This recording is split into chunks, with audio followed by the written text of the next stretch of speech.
Hello, welcome to section 1.6, Applications of Linear Systems. As you know, here at BU, we always say real learning for real life.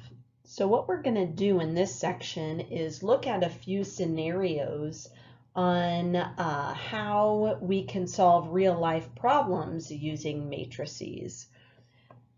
I think that this section is very interesting. These examples will be from economics, chemistry, and network flow. Some of the problems can be tedious if you are trying to row reduce by hand. So if you would like in this section, I do want to see that you are able to set up the matrix, but then if you want to utilize a calculator or some other resource to row reduce, that is fine, unless of course you feel like you need practice. Then I want you to do that. Here is our first example. Go ahead and pause this and read through it so you can see what we're dealing with. There's no need to listen to me read this. So the table here illustrates the output of each sector and so it's expenditures and then who it's purchased by. So we're going to be dealing with some decimals here. And what we want to do is we want to find the equilibrium prices that make each sector's incomes match its expenditures. So basically, we want the income to balance the expenses. Okay. So what we're going to do is we are going to rewrite the information in this table using these variables, and we're basically going to create a system of equations. So here, since this is 0%, we're just going to write that as 0 or $0. So this will become 0.4 PE plus 0.6 PS is equal to, and I'm going to represent this as PC. Okay. The next one is 0.6 PC plus 0.1 PE plus 0.2 PS, and this is equal to electric, so PE. And then finally, the third one for the steel, we're going to have 0.4 PC plus 0.5 PE plus 0.2 PS is equal to PS. Okay, now on the next slide, what I'm going to do is I'm going to have this written, but I'm going to combine like terms and set each of these equal to 0. So when I'm combining like terms, I'm going to move this over and combine it here. Similarly, I'm going to move this over and combine it here. And this one, I'm just going to move this over. So they'll all be equal to 0. And here's what we have. Okay, so here is our system of equations. Now, what we want to do is we want to take this system, and just like anything before, we want to put this into an augmented matrix. So our augmented matrix becomes the following.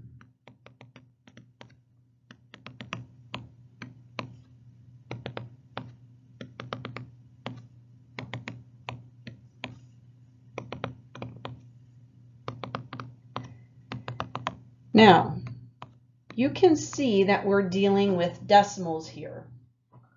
It is perfectly possible to rewrite this in row echelon form, reduced row echelon form, but it's tedious. Now, if you feel like you need the practice, go for it. It is time consuming. Otherwise, you can jump ahead in OneNote under the handouts. There's a TI calculator little tutorial. It'll show you how you can plug this into your calculator and automatically put this into reduced row echelon form, and then you don't have to go through all the algebra or arithmetic necessary to reduce this. Okay, so at this point you should know how to do it, so I'm not going to spend time in these videos illustrating it. If you are struggling with rewriting this in reduced row echelon form, please contact me and we'll get it taken care of. Okay, so when I do this, I end up with the following matrix here.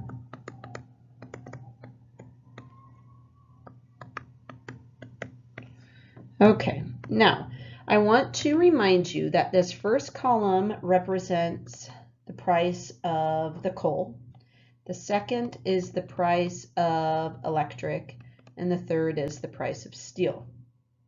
So we have these pivots, which means there's not a pivot here, so this is a free variable. Okay, so from here, we can write our general solution.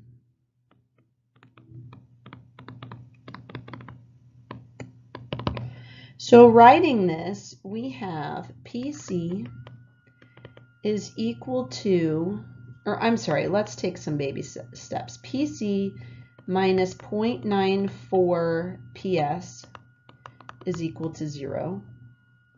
Then we have PE minus 0.85 PS is equal to 0.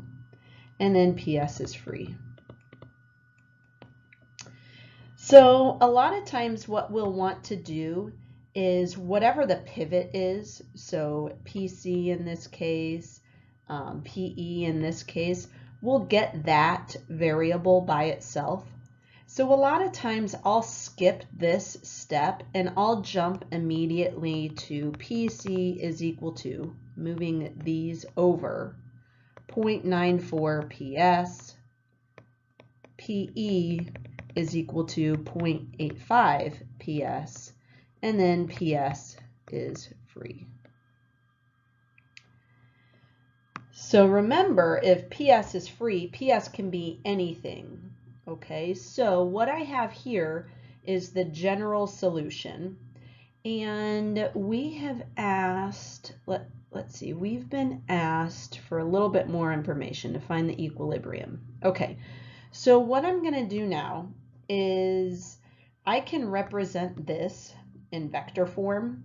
Since these all have a PS in common, I can write this in the following way.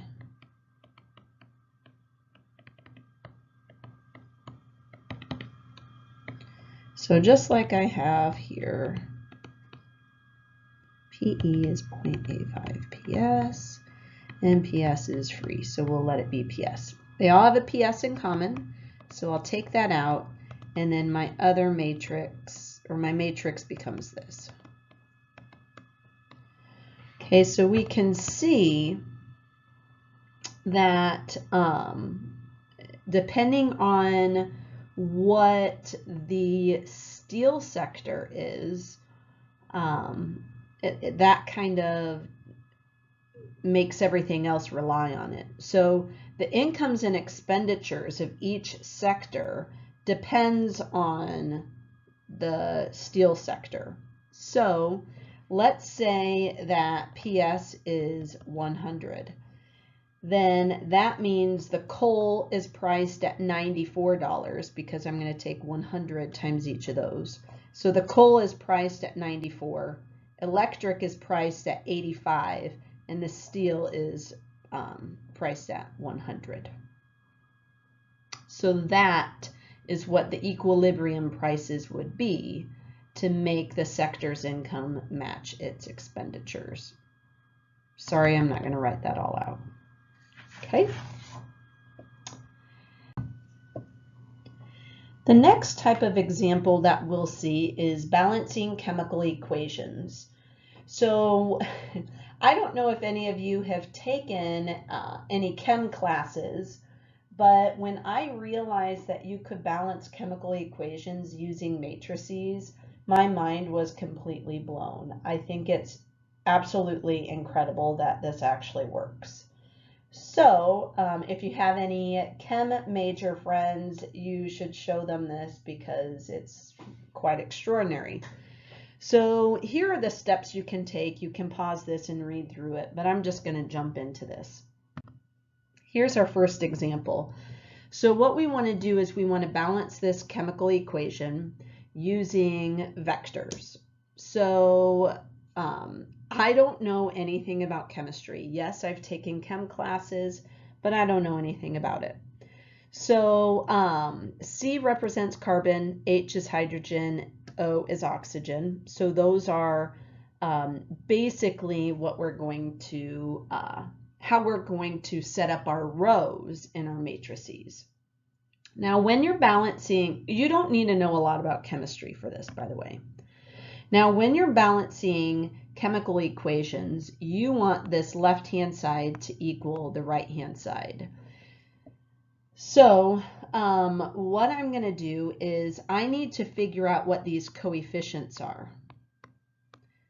So I'm going to multiply this by x1, this by x2, x3, and x4. And I need to find these coefficients so that each of these elements, I guess, will balance out with each side. Okay, so here we go. I am dealing with, so just going in order, the first thing I see is carbon. So my first row is going to be carbon. And then my second row is going to be represented by hydrogen. And then the third row is going to be oxygen. Okay, so in my first matrix, I'm going to have x1 times, and then I want to see how many of each of these elements we have. We have 3 carbon, 8 hydrogen, and no oxygen here. Okay, then in the next one, I have x2. I don't have any carbon, no hydrogen, but I have 2 oxygen. This has to equal the other side. So we have x3 times CO2, so 1 carbon, 0 hydrogen, and 2 oxygen, plus x4 times 0, 2, 1. Okay, so this should look familiar. Now, what I want to do is I want to move these over to the other side because I want to set this equal to 0. I want to set up basically a system of equations so that I can write an augmented matrix for this. So when I move this over, I get the following.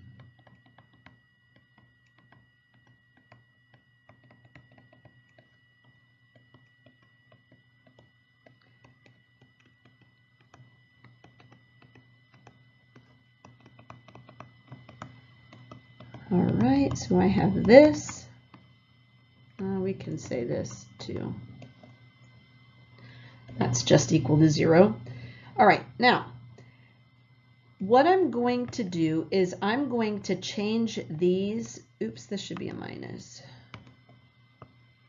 Okay, so what I'm going to do is I'm going to change these signs to a positive and distribute that negative into the matrix. So this will become positive, a -1, 0, -2. And then over here, this will become a positive x4, 0, -2, -1. Okay, so from here, this should look familiar. I can put this into an augmented matrix. So this is the first column, second column, third, fourth, and fifth. So it becomes the following.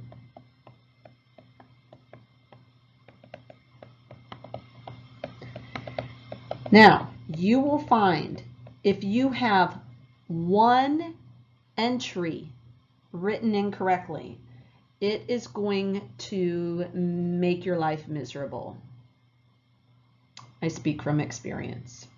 Okay, so just like I said before, if you want practice row reducing this, please by all means do so. Otherwise, I think using a TI graphing calculator is an extraordinary tool. I'm happy to help you with that if needed. So I'm just going to wave my hands a little bit and show you what this matrix becomes from row reducing. You get this. Isn't that magical? Okay, so now from this matrix, I can use this information and write the general solution. So notice we have some pivots. And remember, this is x1, x2, x3, and x4.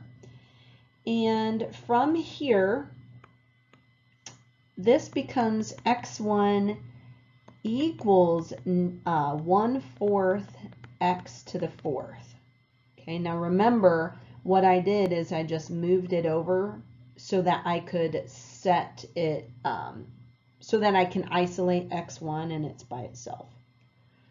So here, this is x2 is equal to 5/4 x to the 4th. So I just kind of skipped that one step.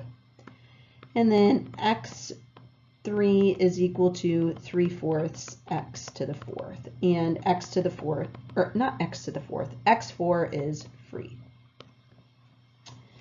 Okay, so this is the general solution.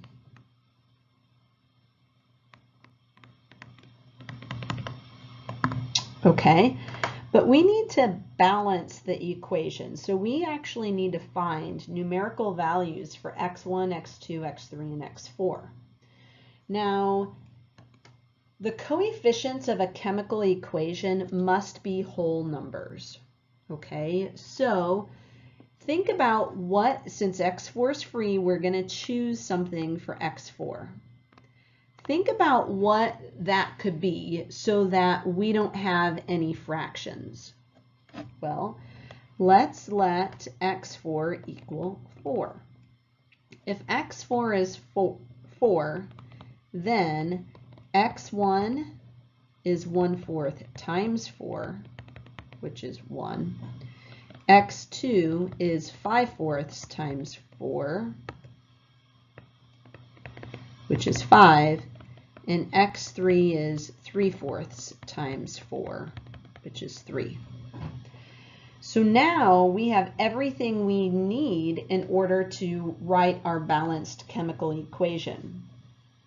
So we have x1, which is 1, times C3H8, plus x2, which is 5, times O2, equals x3, which is 3, times CO2, plus 4 H2O. And here is the balanced chemical equation. I hope you enjoyed that. Here is another example. And why don't you see if you can give this a try? So here we have sodium, phosphorus, oxygen, barium, and nitrogen. Okay, so in order, sodium, phosphorus, oxygen, barium, and nitrogen. Okay, I'm going to multiply this one by x1, x2, x3, and x4. So writing our matrices, we have the following: 3, 1 phosphorus, 4 oxygen, and nothing else, plus x2, let's see, 0, 0, we have 6, we're going to multiply those. We have 6 oxygen, 1 barium, and 2 nitrogen. Now I'm going to skip a step here. I'm going to move these over right away. So I'm going to have minus x3, and then no nitrogen, 2 phosphorus, 8 oxygen, 3 barium, and no nitrogen. And then minus x4, I have 1 sodium, 0 phosphorus, 3 oxygen, no barium, and 1 nitrogen. And this is equal to this 0 matrix. Okay, remember we want this to be a plus, so all of these signs will change. Same thing here, we want this to be addition, so these signs will, these signs will change as well. All right, from here we can put this into our augmented matrix, which is the following: 3, 1, 4, 0, 0 in the first column. Here is the second column. So on and so forth. You will want to check, double check, triple check that you have written your matrix correctly. Then when you plug it into your calculator, you will want to once again make sure you've plugged it into your calculator correctly. So row reduce this, and we end up with this matrix here. From here, we will want to write our general solution. So the general solution will come from rewriting these. So here are our pivots. So from here, we can see that x4 is free. So rewriting this, I have x1 is equal to, because I'm going to move these guys over, 1/3 x4. x2 is equal to 1/2 x4. x3 is equal to 1/6 x4, and then x4 is free. So again, this is our general solution. Again, as mentioned in the previous example, we want to have whole numbers when we are balancing chemical equations. So because x4 is free, we're going to choose whatever we want for x4. And I think that, well, it's helpful to choose the smallest possible value that will make these whole numbers. So I'm going to let x4 equal 6. So if x4 is 6, anywhere I see an x4, I'm going to plug in 6. So that means x1 is 2, x2 is 3, and x3 is 1. And now I can plug those in and balance my equation, and you should end up with the following.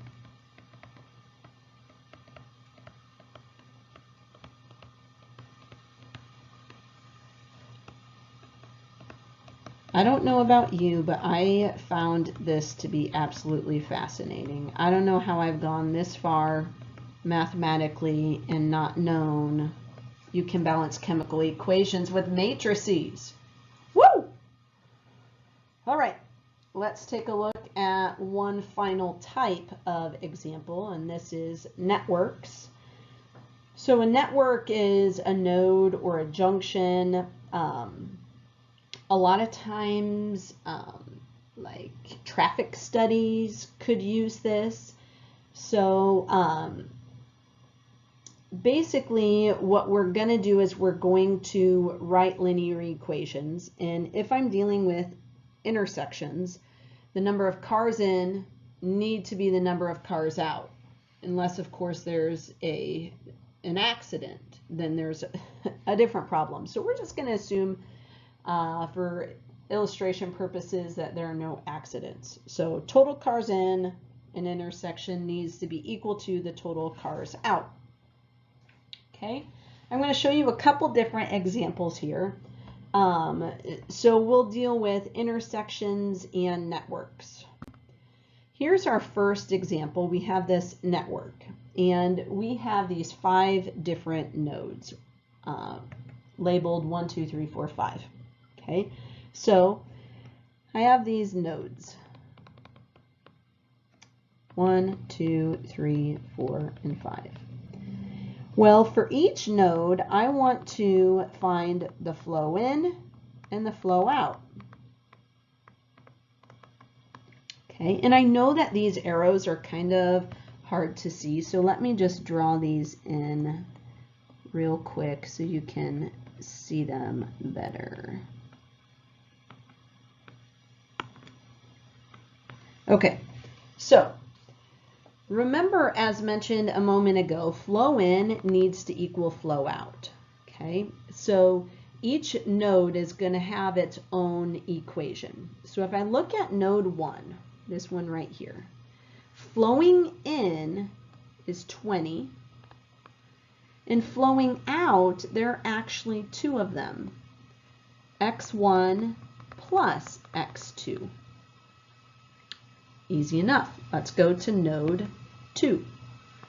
Node 2, flowing in, there's only 1.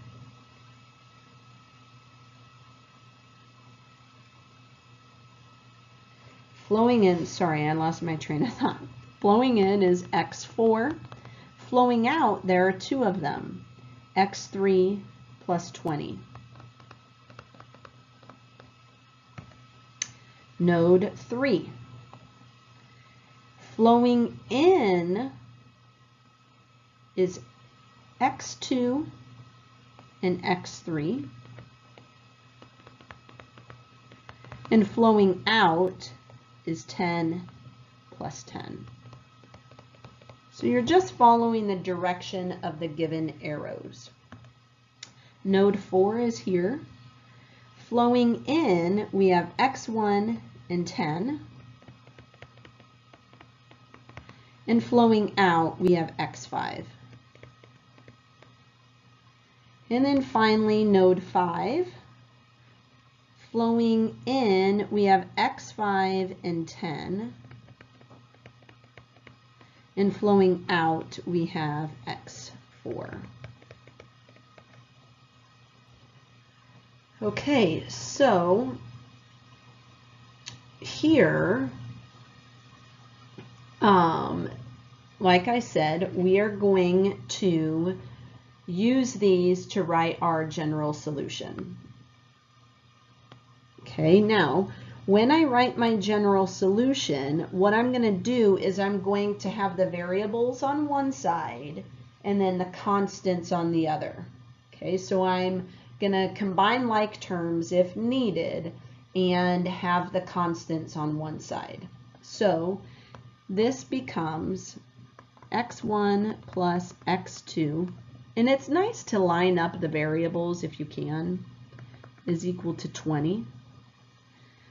In this one, I'll have x3 minus x4 is equal to 20. x2 plus x3, sorry, this is messy, x2 plus, messier, x3 is equal to 20. The one in red will be x1 minus x5 is equal to negative 10. And then the last one is negative x4 plus x5 is equal to negative 10. So, of course, you're going to want to write your augmented matrix from this. So again, this is the general solution. So our augmented matrix becomes the following. So just taking the coefficients here.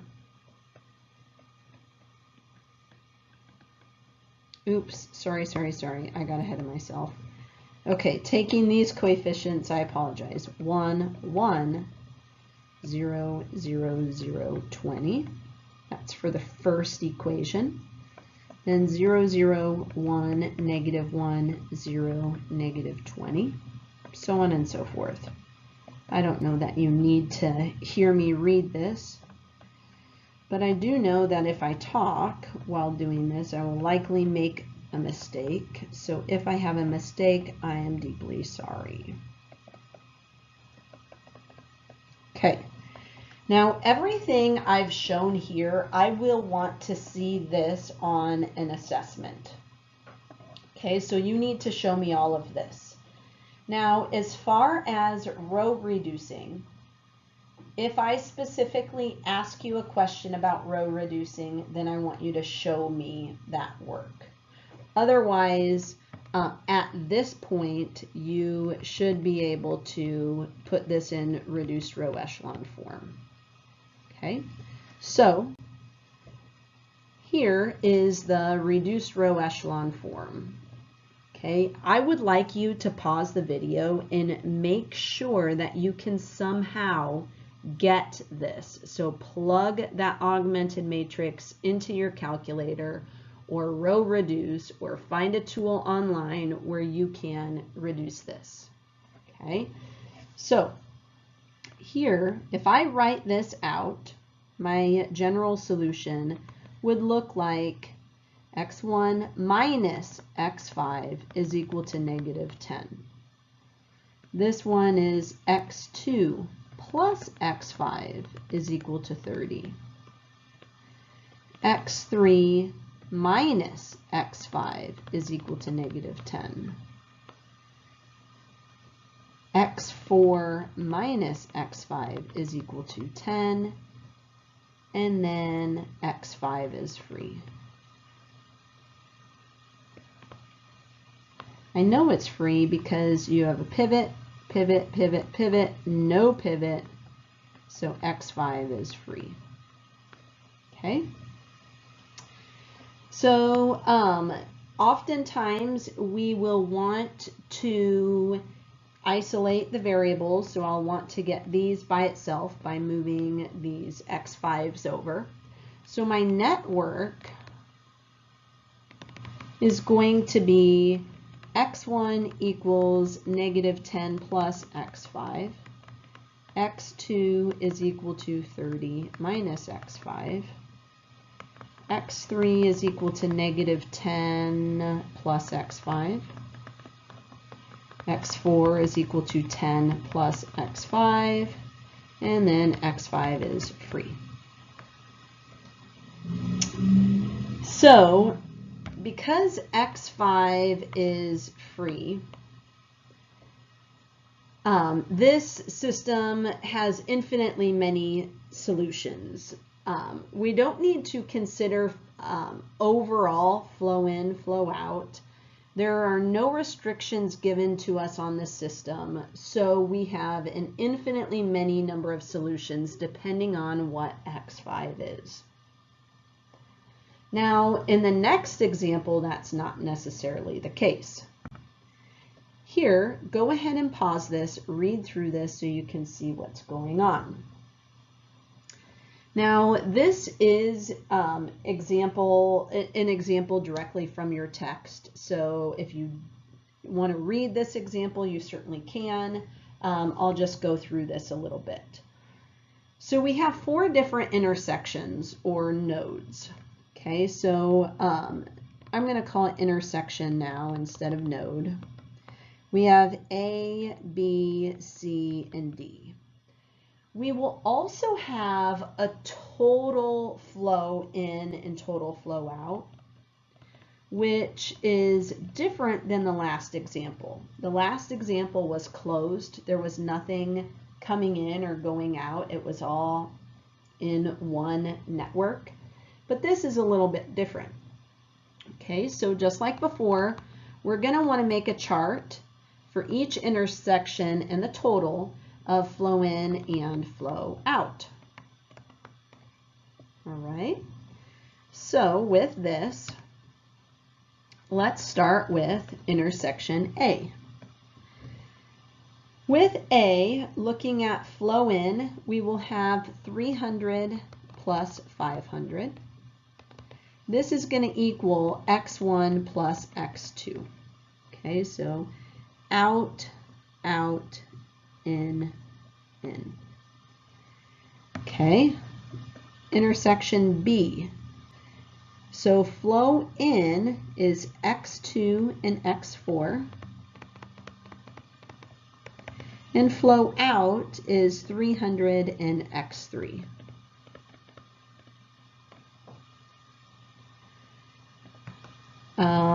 Node or intersection C. In, we have 400 and 100. And out, we have x4 and x5. D, we have in is x1 and x5. And out, we just have 600. And then finally, we also have the total flow. So total flow in is the starting point. So we have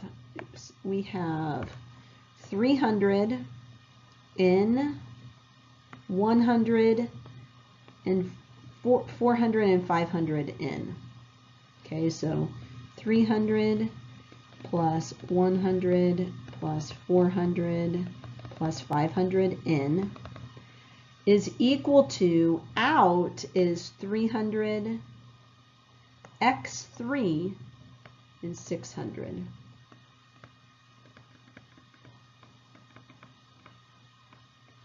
Okay, so now we have our chart. Now in this one, we're going to need to combine like terms if needed, move all the variables to one side and set it equal to the constants. And when we do, we will get the following. x1 plus x2 is equal to 800. x2 minus x3 plus x4 is equal to 300. x4 plus x5 is equal to 500. X1 plus x5 is equal to 600, and then the total flow becomes x3 is equal to 400. Make sure that you can get that system of equations from this chart. Now from this system we can create an augmented matrix. Pause it, see if you can get the same augmented matrix as me.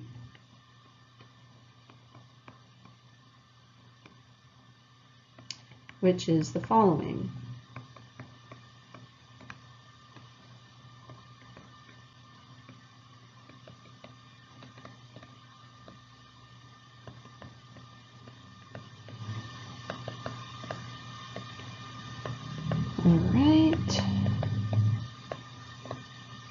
All right, same rules apply. This is everything I would want to see on an assessment. So now what I'm going to do is I'm going to magically row reduce this. to get this. And I'm sorry, these columns are not lined up very nicely. Drove me crazy. Okay, so if this is my reduced row echelon form, from here I can write my general flow pattern.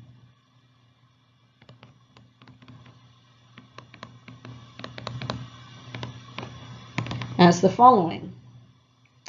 X1 is equal to 600 minus X5, because remember, I'm going to take everything here and move it over so that I'm solving for this variable, which are my pivots.